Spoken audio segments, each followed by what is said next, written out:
Salve, torcedor colorado, chegando neste pós-vitória, né? Estreia com o pé direito no Campeonato Brasileiro. E a gente precisa falar sobre algumas circunstâncias que precedem o enfrentamento e alguns efeitos colaterais deste momento do Inter. Então, antes do jogo, antes da bola rolar, a gente tinha informações que iam complexificando o cenário. Né? Um Inter que foi eliminado precocemente do Gauchão, que mastigou duas estreias do campeonato, da Copa Sul-Americana com empates, em especial empate no Beira-Rio com o Tamoiapo, e um time que perdera alguns dos seus principais jogadores para a estreia, né? O Arangues, o Alan Patrick e o Ener Valencia.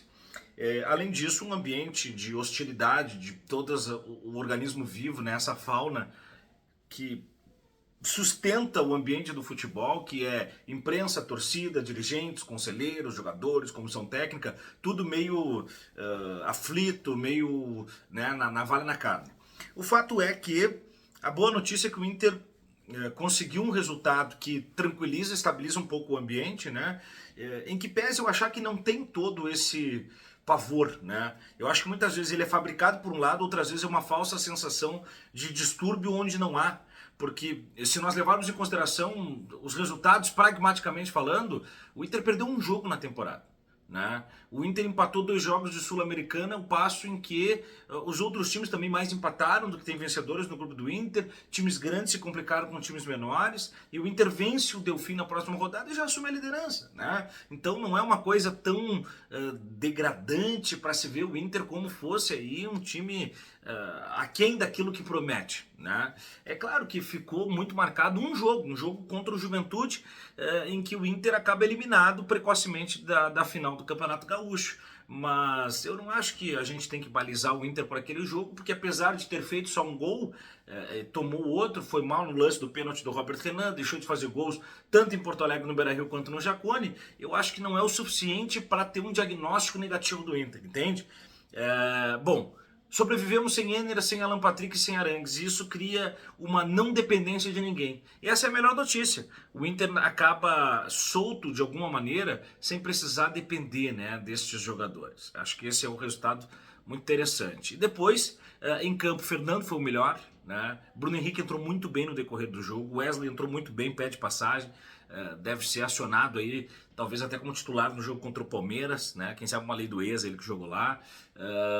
O Borré tentou muito, foi participativo, mas está faltando ainda o acabamento, não é? Bustos e René foram seguros, o René capitão, o Mercado entrou bem também, Vitão sempre um jogador muito reto, né?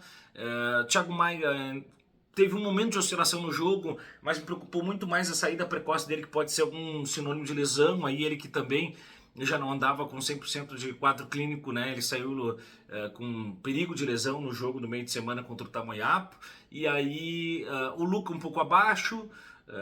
O Alário entrou e não teve grandes referências, lutou um pouco, mas não teve grande repertório para oferecer.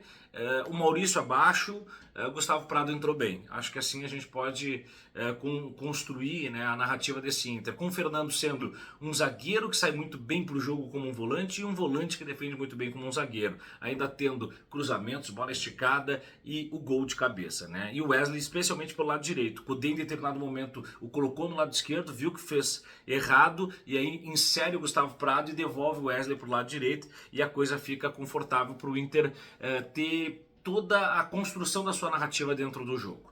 Tudo no lugar, o Inter começou bem, a primeira das 38 finais do Campeonato Brasileiro ganhou o jogo dentro de casa, manteve tabu para cima do Bahia, adversário complicado, adversário com um orçamento, com um bom elenco, adversário com um técnico que sabe fazer temporal também quando é necessário, e o Inter reverteu tudo isso a seu favor.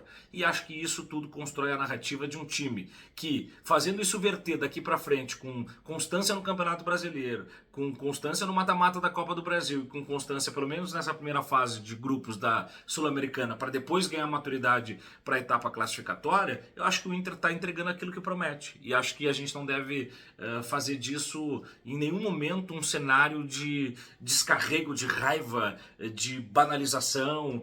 Acho que a crítica tem que haver, né? Independente de sermos pacientes com alguns cenários, colaborativos com algumas situações, eu acho que a gente tem que ser crítico, porque só a crítica constrói também, né? Então o Kudê, quando erra, a gente tem que apontar. Acho que hoje ele errou, por exemplo, quando inverteu o Wesley, né? O elenco quando não tá bem, caso aí que a gente falou, o Maurício tá baixo, o Alar não teve tão bem, a gente tem que falar, mas não entremos aí no caos, porque o caos, ele interessa a quem faz do caos o seu modelo de negócio ou o seu interesse também clubístico.